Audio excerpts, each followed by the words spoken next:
Technology is pecking.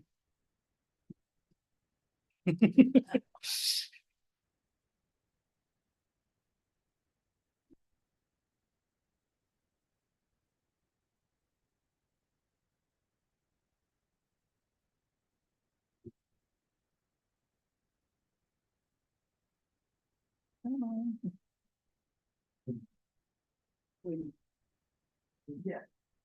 As opposed to. Yeah. Go. All right. Okay. You're live on YouTube.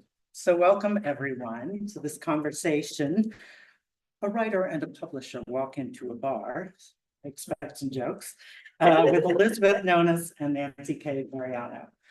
My name is Greg Newton. I'm the co-founder, along with my partner, Don Jokum, of the Bureau of General Services Queer Division, which is the space you find yourselves in right now.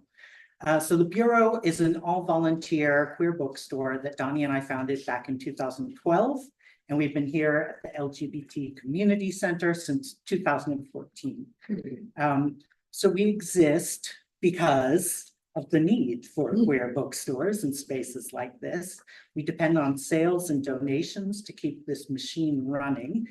So especially if you don't plan on buying books, we ask if you can make a donation, we'd appreciate it. So I'll pass this around. There's some change in here. There's also a QR code for Venmo if that's your thing.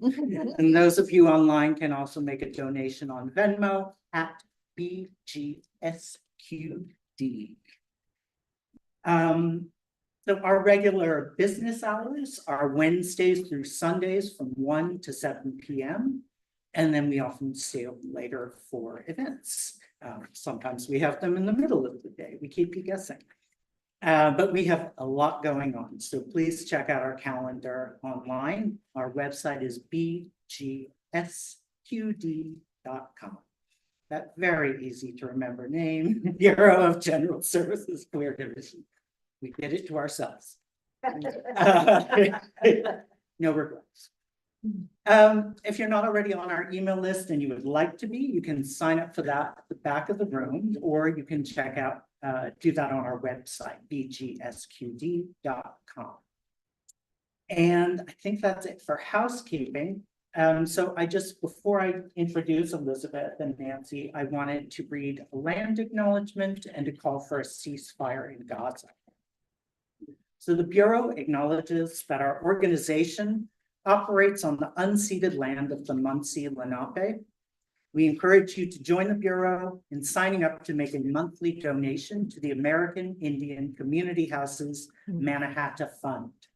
The Mannahatta Fund, according to its website, is an invitation to all settlers and non-native people who wish to acknowledge the legacy of theft and genocide that comprise the history of New York City and the United States. And you can find out more at mannahattafund.org.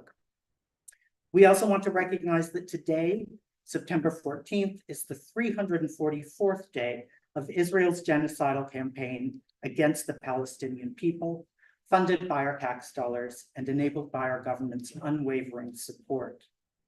We hope that you will join us in calling for an immediate permanent ceasefire, the release of all detainees held by Israel, the release of all hostages held by Hamas, an end to the siege of Gaza, and an end to the Israeli occupation of Palestinian territories in order to stop the collective punishment of Palestinians and to ensure the swift delivery of desperately needed food, water, medicine, fuel, and humanitarian aid to the people of Gaza. Our greater hope is for peace, justice, and liberation from oppression for all people everywhere. With that, you're here. Elizabeth Nonas, the author of 3 published novels, has written several screenplays as well as short stories, magazine articles, and essays. She co-authored with Simon LeVay the nonfiction City of Friends, a portrait of the gay and lesbian community in America. The author taught screenwriting and writing for emerging media at Ithaca College for 25 years. Nona's 3 novels focused on how lesbians form community and create family. Given that her first book appeared 40 years ago when she was in her mid-30s, she clearly has different concerns now as she ages and her life continues to unfold. Fair enough. These were what sparked Grace Period. Originally from New York City, she lives in Ithaca, New York, with her spouse, founding publisher and editor of Firebrand Books, Nancy K. Ariano. Please give them a very warm welcome.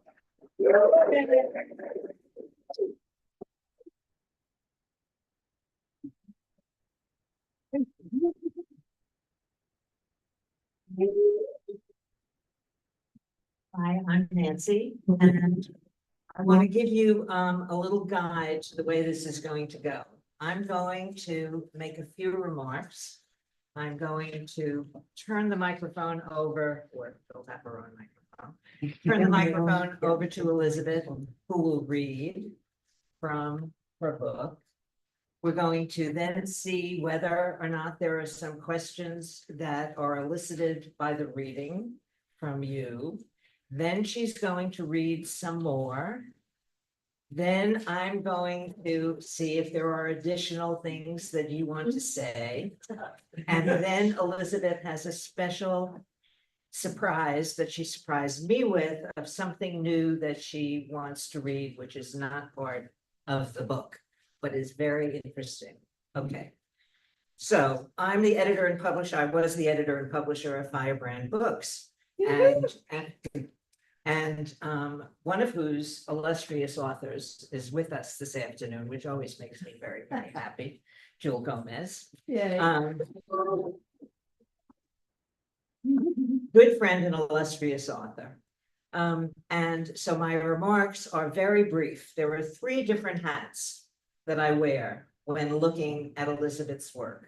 There's the hat of being the publisher of a lesbian and feminist publishing company, which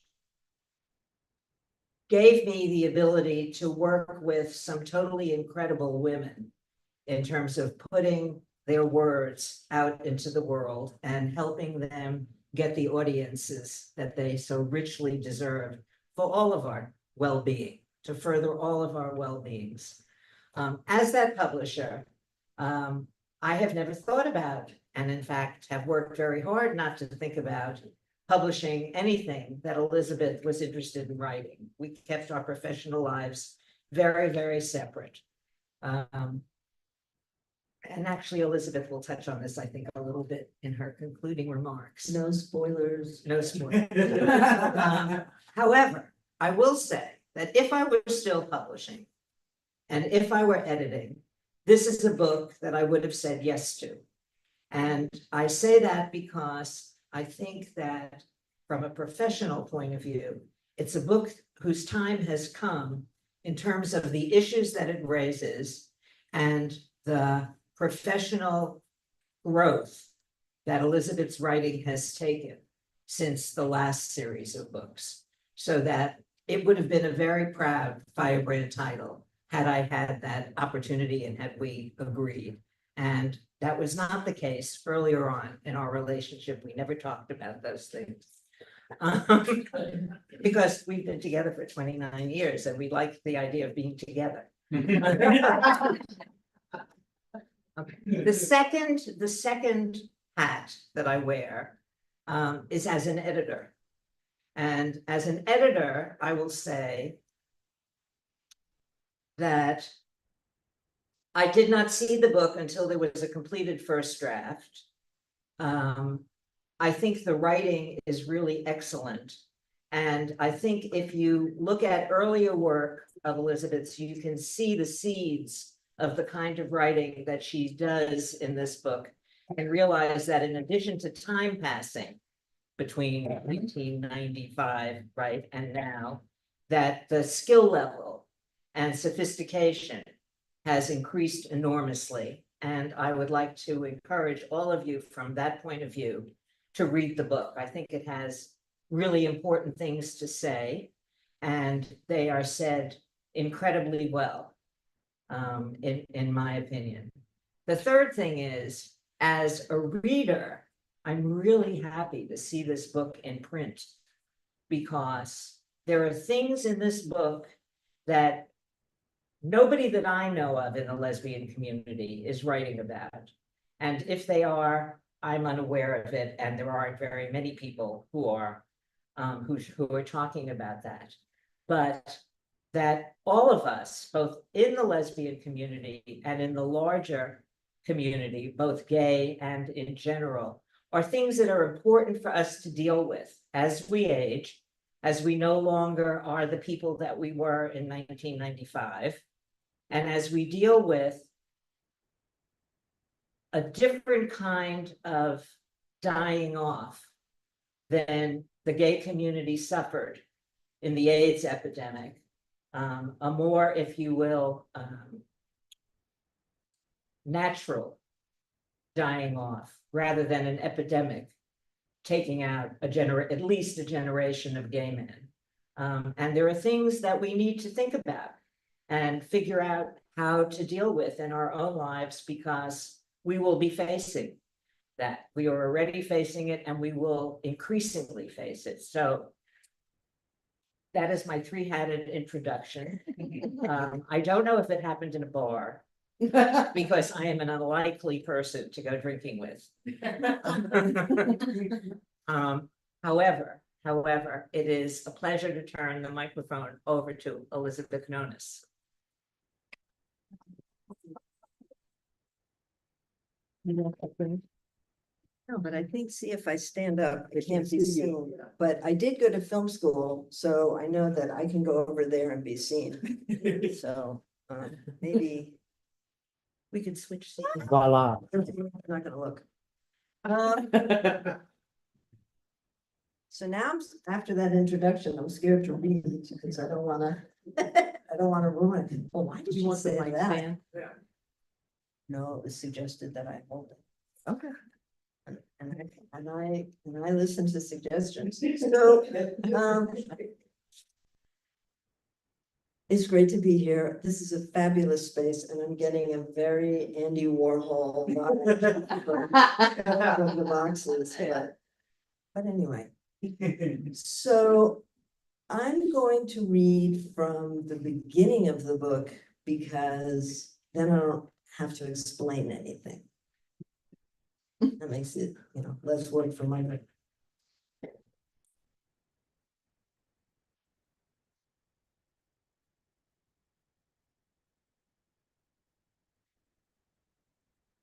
This is chapter 1, the end and the beginning.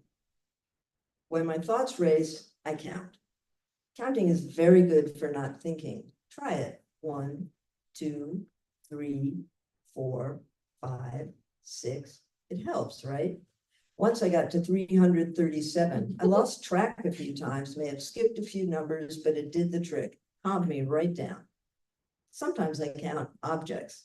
Basically whatever I see in front of me, like right now, 18 flower arrangements, 10 rows of 16 seats in a row, many seats in those rows filled with people.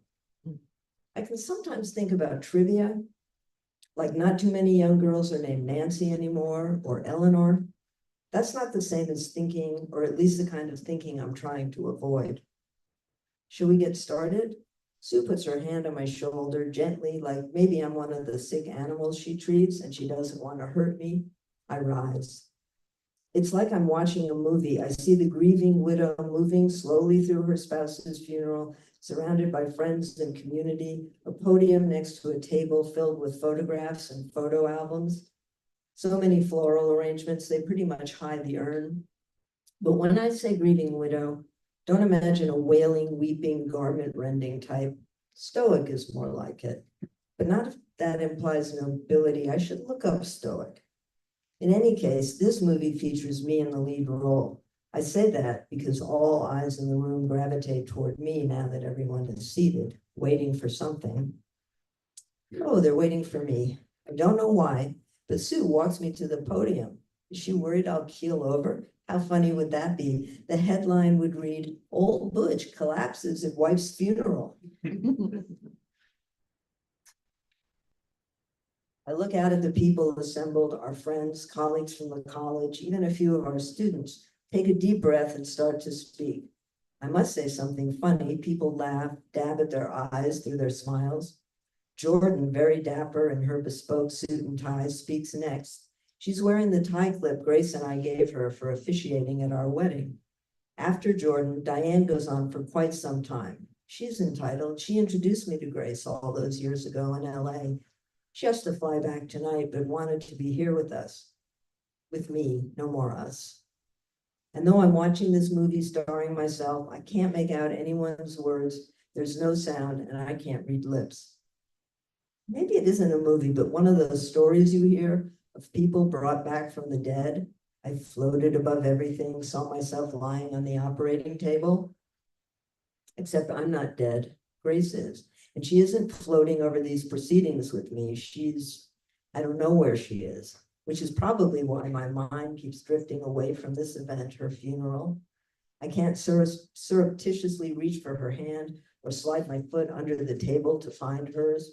I often had the need to do so, as if I'd lose her if we couldn't have even this slightest contact. After 25 years, I still needed that reassurance, as if all that time I knew she'd leave me. Still, I'm the older one, 70. She just turned 60. I was supposed to go first, but not yet either of us. Oh, I might surprise you, Grace would say with a laugh. We didn't know what we were joking about, not really. Grace hadn't even turned 40 the first time she said it. Young, though we didn't think so at the time. Oliver and Gustavo go up together after Diane. Grace had recruited Gustavo for her department, art history, and had mentored him through his tenure process. Oliver's in English with me, but he teaches lit and I teach writing. Gustavo and Oliver are practically lesbian in their codependence, so we both share their memories of Grace. Once we've covered our lesbian family, origin story, and the scope of Grace's academic reach, I stand at the podium again to thank everyone for coming. I almost thank them even more for going, but would that be inappropriate? Grace was always reminding me that not everyone gets my humor. Debating this with myself causes an awkward silence, so I just say, class dismissed, which seems fitting and gets a chuckle.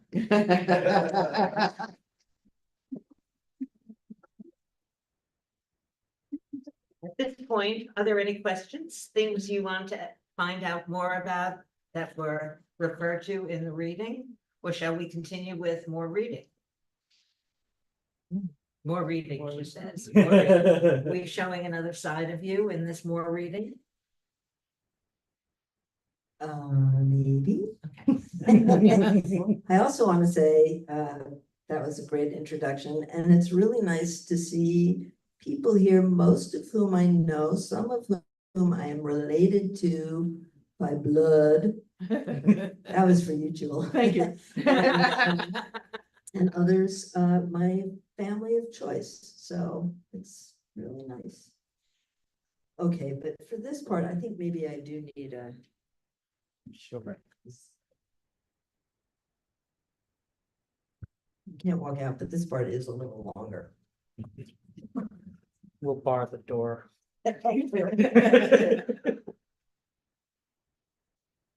Okay, so this takes place about a month after Grace's funeral, and Hannah was on her way into her retirement party when she was called away and went to the hospital, and Grace died.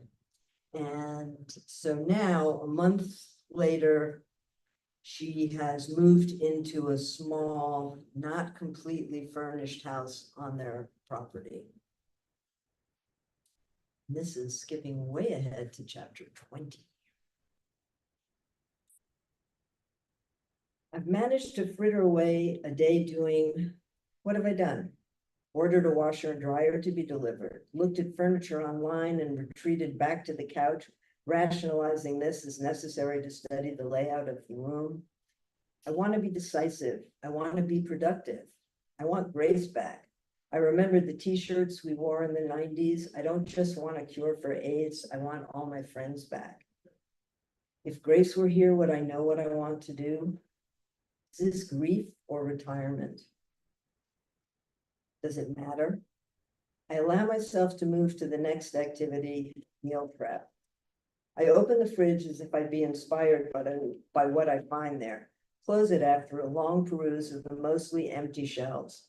Probably should have given this more thought before I went to the market, so that now I could just gather the ingredients I needed to make a flavorful, nutritious, sustaining, or whatever other Mad Lib worthy adjective meal in minutes. All you have to do is have the right ingredients on hand. Enough of this seesawing between purpose and despair. Summoning another of Grace's admonitions, I'm going to keep it simple.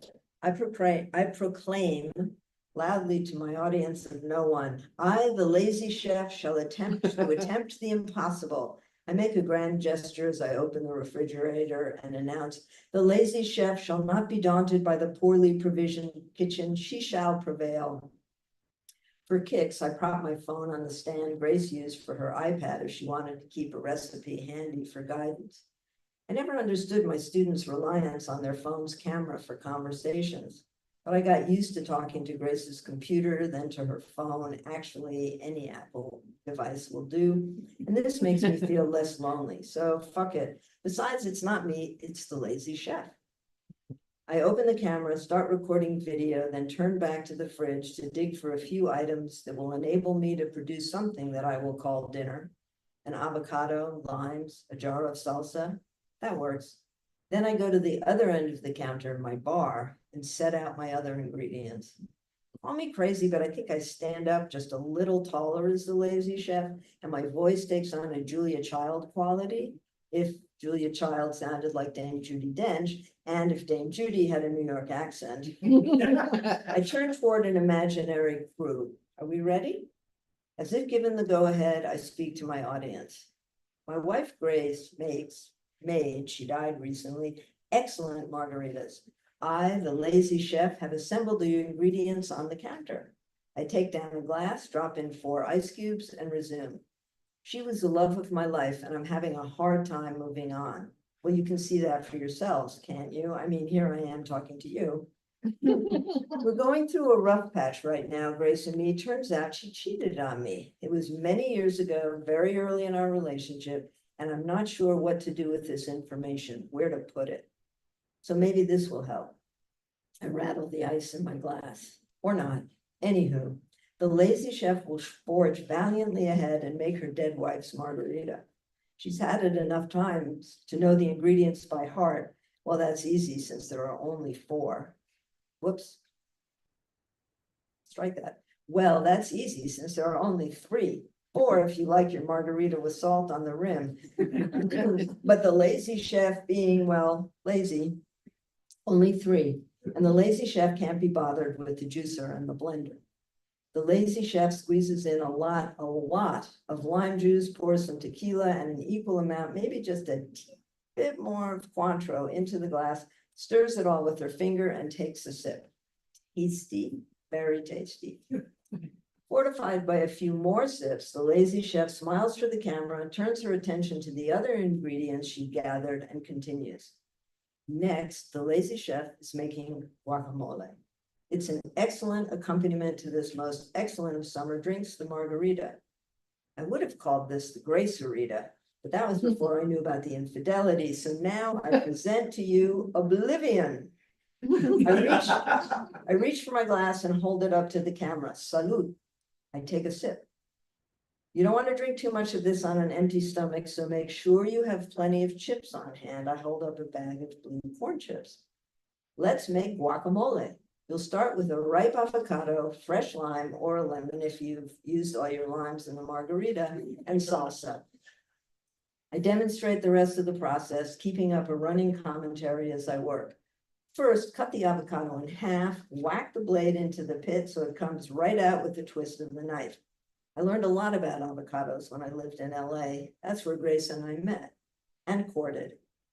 It's an old-fashioned word, isn't it?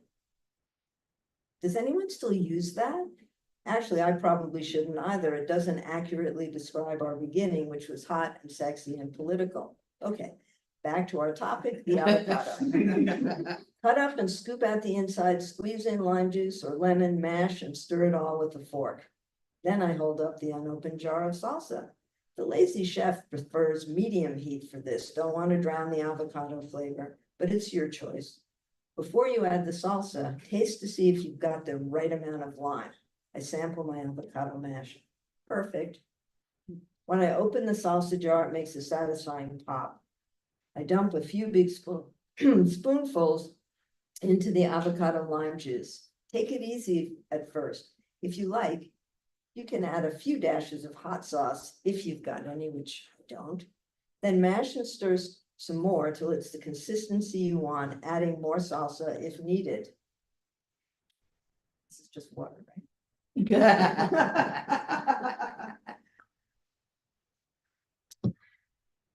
I taste as I go, adding a few hefty dollops of salsa. Of course, when Grace made guacamole, she made it from scratch. She varied the ingredients and sometimes roasted the tomatoes. She was fearless in the kitchen, actually everywhere. Very inspiring to her students and her colleagues and to me, but I digress, and this is my guac. But then I digress even further, my phone's camera serving as my audience, or more accurately, as a good therapist whose patient silence pulls the truth out of me. Turning from extolling her virtues, I unload on Grace, yell at her for betraying me, for destroying my trust in us, first by sleeping with Kid and then by not telling me. I blame her for my inability to move forward, my insomnia, my embarrassing drive into the city, how I feel I'm on the edge of an abyss. When I finally talked out, the lazy chef rips open the bag, dips a chip into the guac, pops the whole thing into her mouth. Delicious, she proclaims. She dips another chip, holds it up to the camera. Buen provecho. I turn to my imaginary crew and cut, I say, feeling strangely satisfied as I shut off the camera and scoop more guacamole with another chip. I feel silly and proud and sad and wrung out. Grace would have loved that I've started to express myself. Fuck you, I say to her. I take my dinner and drink out to the porch so I can focus on the landscape and settle in to enjoy my meal in peace.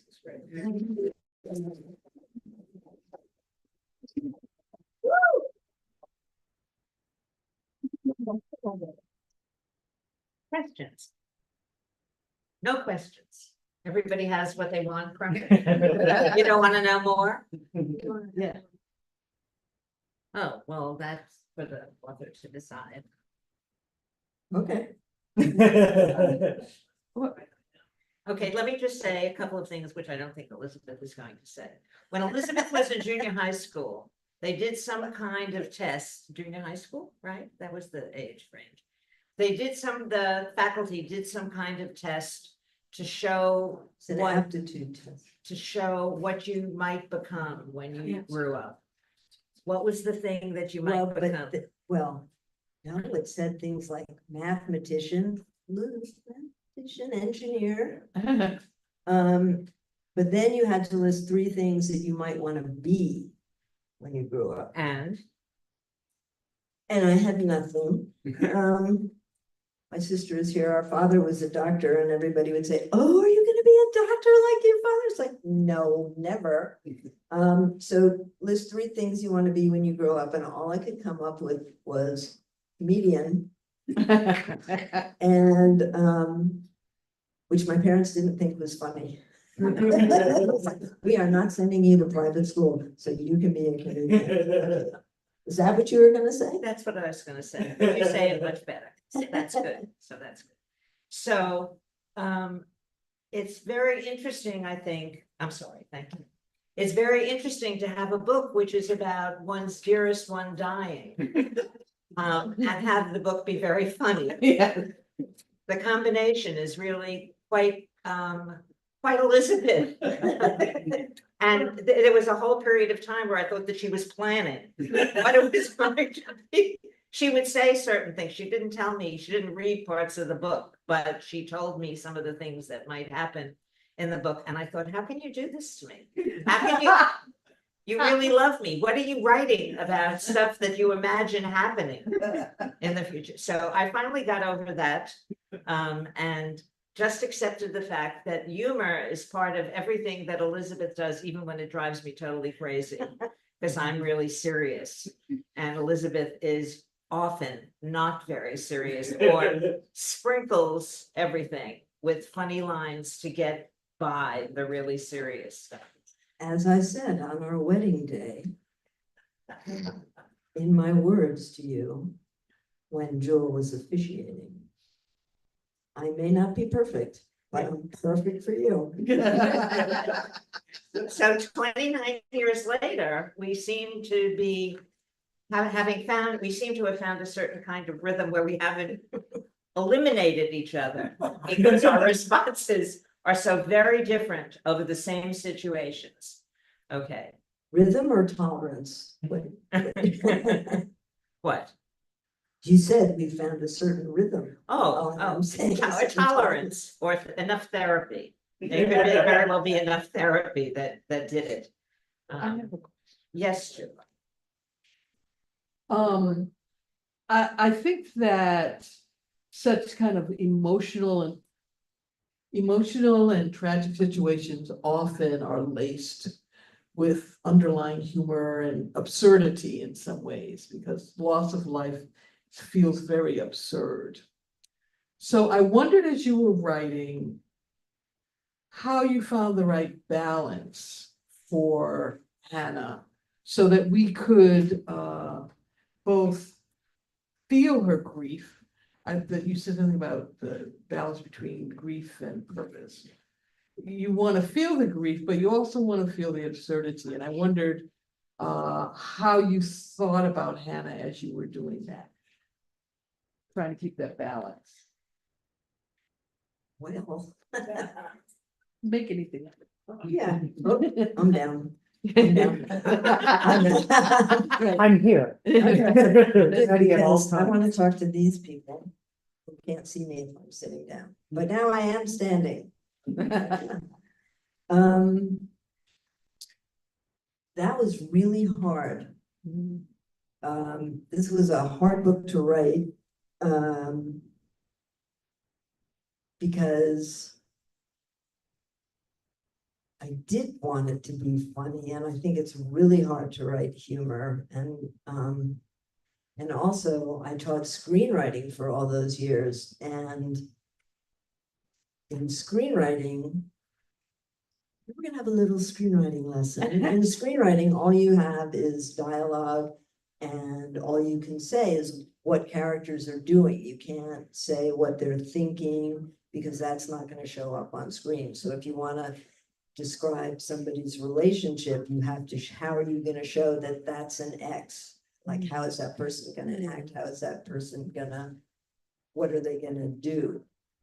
So, first of all, I found it really ironic that I'm writing a book, especially at the beginning, because this is right after Grace has died, where the character is in her head. It's like, you can't write, this is boring, this is really boring. And I love mysteries, and I, for a long time, was only reading mysteries, and then when I would read non-genre fiction, I am answering your question. I'm traveling with you. When I would read non-genre fiction, I would just be going, come on, what, nothing's happening. Come on, when, have something happen. And imagine my surprise when I'm writing this, nothing is happening. And I knew that for a certain amount of time, nothing had to be happening. And so it was a really fine balance between how much am I going to stay in her head, and because she has to be in really deep grief. I mean, technically she's in really deep grief for the whole book, but at the very beginning, it has to reflect that. And how do I get, is my audience going to stay with me through this part? So then finally I was realizing some of the things that had to happen to get other people involved and to get her involved with other people. And that helped sort of leaven the tone. Okay, now I lost it. Did I answer the question? Yeah. Okay. Yeah. Yeah. More. We'll talk writing later, because it's what I'm just, this transition between Hannah on her own in her head. I mean, it's not gonna be boring because Hannah's not boring. But that transition between Hannah in her head and then Hannah encountering others, I think is a very pivotal, very important one, because we have to know Hannah and want to protect her, even though we want her to get out in the world. And I like the way you transition her with that, because it is a delicate balance. Who wants to go out in the world and have people tell you, oh, you'll be fine, it's just a matter of time, and you just want to smash them. And I think you handle it well. She doesn't hit anybody. I am writing a sequel, so it's.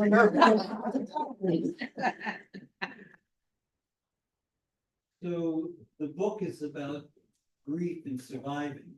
I wonder if in writing it, it offered any insights to you about your own mortality. That's Mitchell doing that. You know that. Well, I just don't worry my pretty little head.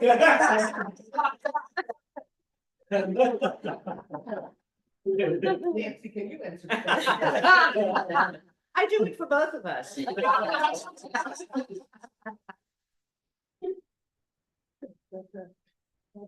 Well, the short answer probably would be no. And the longer answer is like, it's probably there all the time. I mean, after losing a lot of friends to AIDS, and my mother died, I was quite young. It's like, there it is. And You can say it. when Nancy and I first became lovers, it was the weekend. She flew out to LA. We live in Ithaca. She flew out to LA, and I picked her up at the airport, and I said, I'm gonna drop you in my borrowed apartment. And then I have to go back to Paul's house because my good friend Paul Manette, we thought he was gonna die that night. And so it's like, welcome to LA, you go there, I'm gonna leave, and I don't know when I'll be back. And he didn't die that night. It was a Wednesday night, but he died on Friday. And so our weekend was very kind of wonderful, but very strange and sad and real. And it sort of compressed a lot of things because Luke, I can't remember what generation you are, but for the young people in the audience, for the young person in the audience, there wasn't text. And so there were phone trees, and I was the queen of the phone tree. So I had to call the people who were gonna call, who had the phone trees. And then that was Friday night. And then Saturday, we buried Paul. I was a pony bearer because they were worried about Fred Phelps and those awful people. So they buried him the next day. And the New York Times called me for information for the obit. And then Sunday, Nancy went back to Ithaca. And we had become lovers that weekend. Which was the point of my going to LA to begin with. I'm sorry, which was the point of my going to LA to begin with. So one of the things that was pretty amazing about that weekend, and I knew Paul, I had met Paul, but I was not a friend or an intimate of Paul's at all. So sort of fitting into that scene where good friends were coming to the house to basically say goodbye to him, and his lover, Winston, was arranging for the best death that Paul could have. And that was a very considered set of decisions that Winston made. And then there were famous people, quote unquote, who were good friends of Paul's, who sort of bopped in and out. Kate Clinton came to say goodbye, and then we wound up going to a museum with Kate. this, because I forget what we even saw, but we left the house so other people. So it was as super real as it could be. As absolutely super real. And if we hadn't been the ages that we were, meaning we weren't kids, and hadn't been through the things that we had been through, that's close in. So we had some sense of what that looked like and felt like. I don't know what would have happened to us, but we functioned as if we had been together forever. In terms of how we dealt with the objective circumstances that we were facing. And yeah, I got on an airplane and came back to Ithaca. And I've, So we could open the office on Monday morning because there were books to get out. and I've never not thought about it. I mean, all of my books have.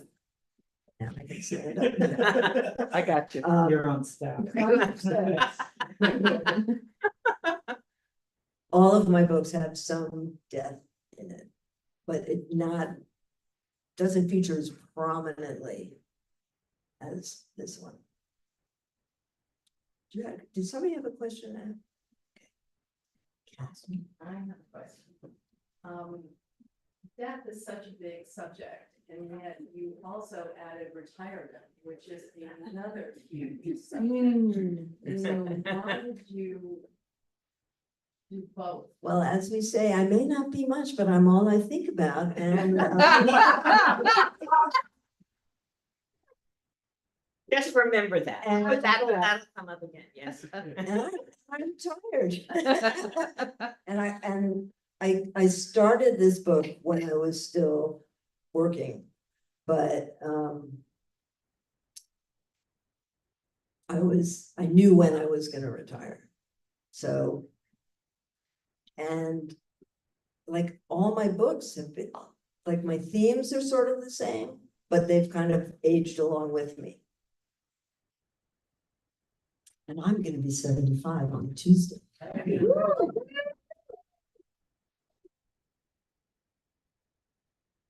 The oldest I've been. Yes, Luke? I have a question. Kind of building on that idea of, the grace period kind of involving some things from your own life. I'm kind of curious to hear what you learned kind of about your own life through this process of creating Grace and Hannah and finding Hannah's mind, and kind of to add on to that, as a young person that is not dealing with these things in their life, but has this to look forward to. And I will admit that this is not something that me and my friends are talking about, but it's something that reading, sections of your book and getting to hear you, which is so special for me. It really gives me something to think about. I go home and think about this before I go to bed, and I'm so curious to hear what had you kind of learned, but also is there anything that you want, or is there anything you intend, maybe for people of more my generation that also maybe you see a takeaway in some way? Just curious to hear your thoughts on that. That's my nephew.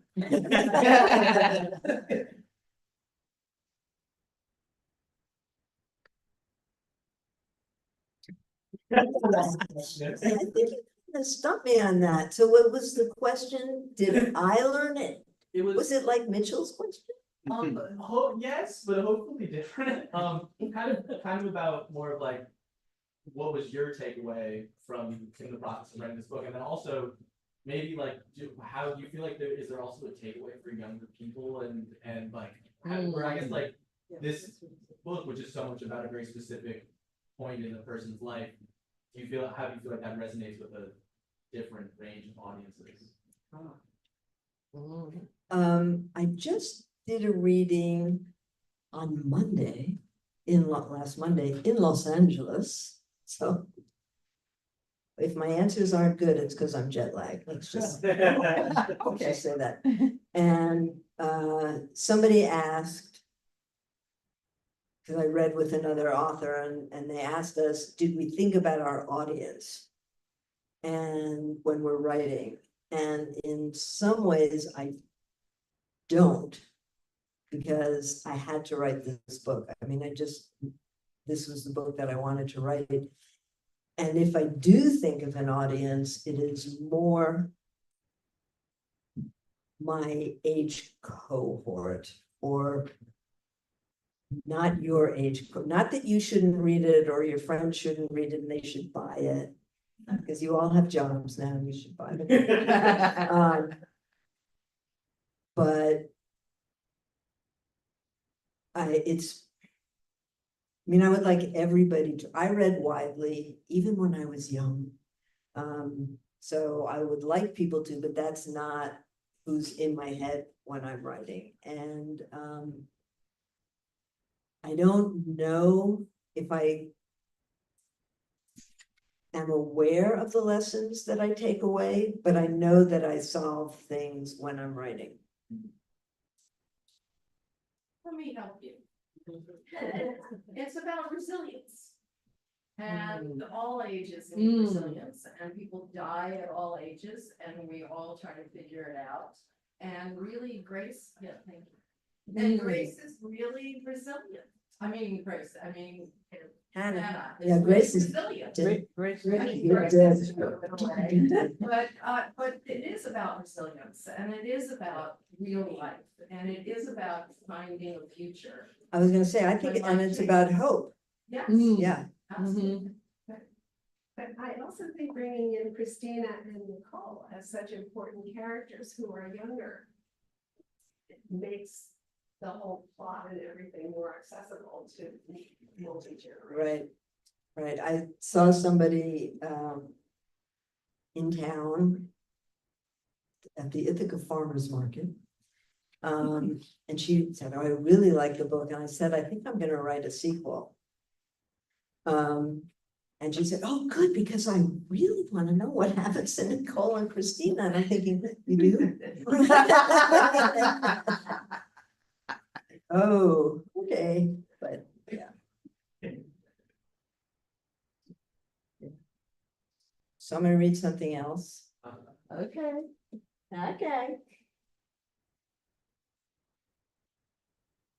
Now I can see what I'm reading.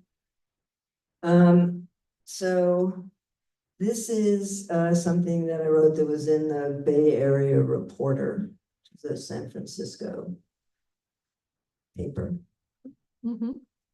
And it's called An Author and a Publisher Walk into a Bar because, so this is not a, bait and switch because you come in, it's like, what happened to the bar? Okay. The first time I saw Nancy K. Bariano, I thought, I wish she was my publisher.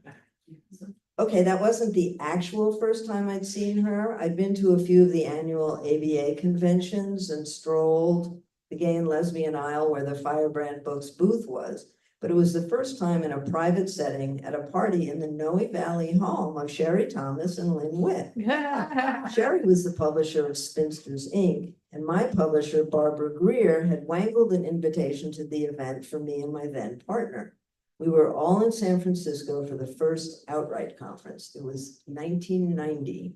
We just arrived at the party, and this attractive woman with a Leo head of curly silver hair crossed the room, Nancy K. Bariano, Ms. Brand herself. She didn't see me. We didn't even speak that night, but that image of that body in motion stayed with me, as did my spontaneous, I wish that she was my publisher. There's more. Cut to 1995. I'm still living in Los Angeles and I'm newly single. After some very long, intense phone conversations, long distance phone conversations, for those of you who recognize the term, it took me months to pay off my phone bill.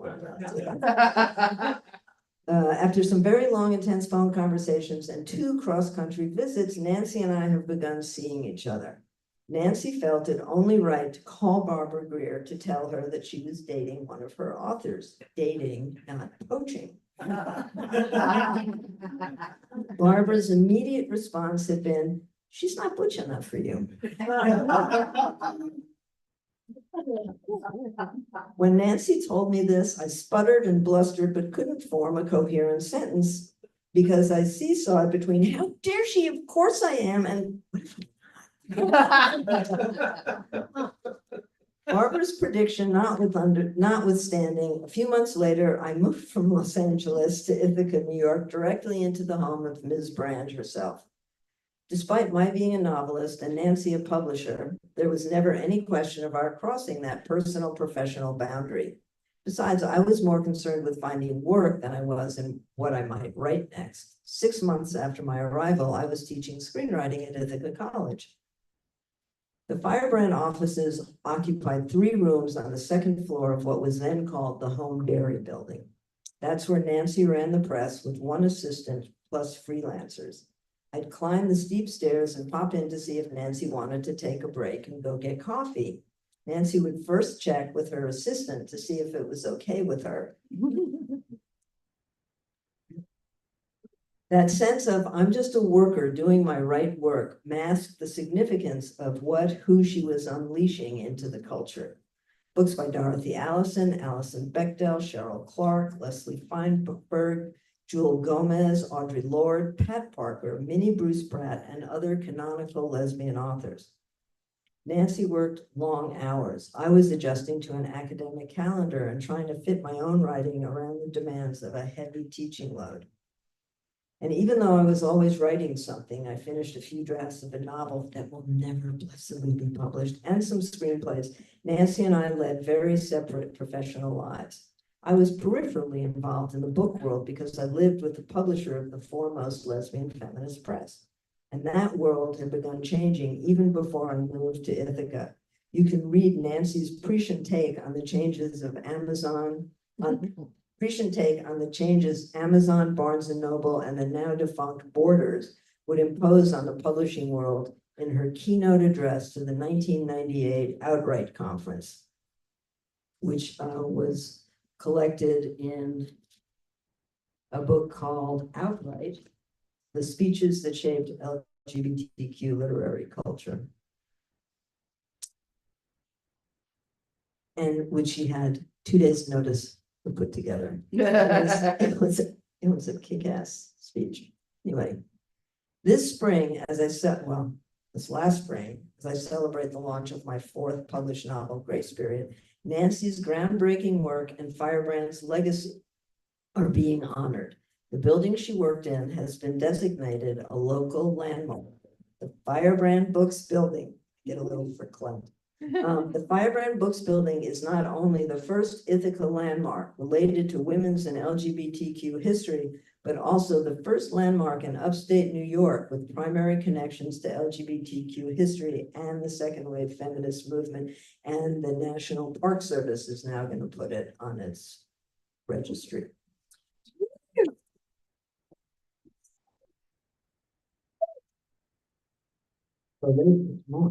The current owners of the building belong to a racist, homophobic, misogynistic cult and refuse to allow a commemorative plaque to be put on the building.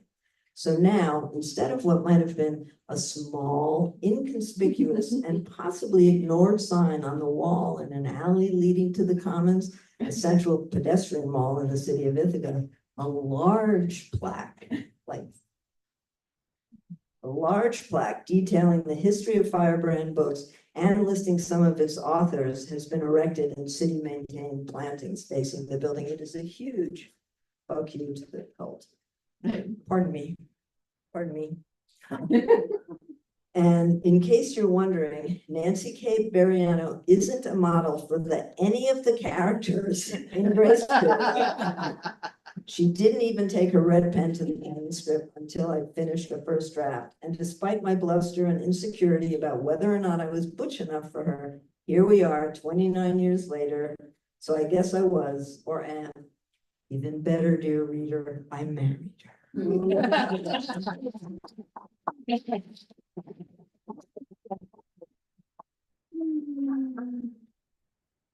If you come to Ithaca, it's a gorgeous plaque. And it has much more on it than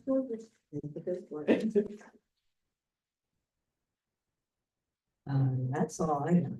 I just want to say one thing, which is the humor in Grace Period is so wonderful. You never read, I rarely read a novel, and I read more novels than mystery, where there's actually humor. And like you, I can make a joke at any time. There's whatever Sherry's had, but I'll do it anyway.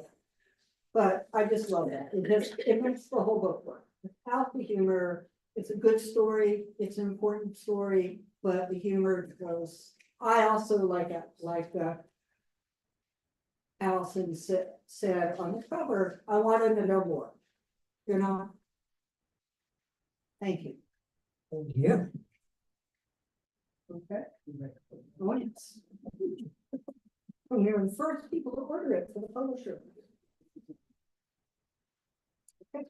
Thank you for coming.